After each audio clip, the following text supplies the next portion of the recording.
রাজধানীর হাজারীবাগে এক সপ্তাহ ধরে তীব্র পানি সংকট হওয়ায় এমন পরিস্থিতি। পানির লরির ডিমান্ড দিলেও সময়মতো তা সরবরাহ হচ্ছে না।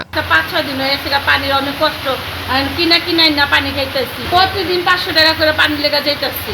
এমন পানির সমস্যা ঢাকা দক্ষিণ সিটি কর্পোরেশনের লালবাগ, হাজারীবাগ, আজিমপুর এলাকায়। যাদের সামর্থ্য নেই তারা ওয়াসার পাম্প থেকে পানি সংগ্রহ করছেন, আর যাদের সামর্থ্য আছে তারা গাড়িতে পানি কিনে নিচ্ছেন। তাতেও বাড়তি চার্জ দিতে হয় এমন অভিযোগ এলাকাবাসীর। পাম্পে আসলেই বলে আমরা পাম্পের কাজ করছি, 10-15 দিনের মধ্যে পানি পাবেন, আপনারা একটু সবুর করেন, এই রাত্রিতে পাইবেন। 7-8 দিন হয়ে যাচ্ছে, ফলে মেশিন নষ্ট, পানি পাচ্ছি না। রিজার্ভ ট্যাঙ্কিতে পানি ছিল, ওগুলা শেষ হয়েছে, এখন অবস্থা খুব খারাপ। ওয়াসা কর্তৃপক্ষ কথা বলতে রাজি হয়নি। দেখা গেল নতুন করে ওই এলাকায় পানির পাম্প বসানো হচ্ছে।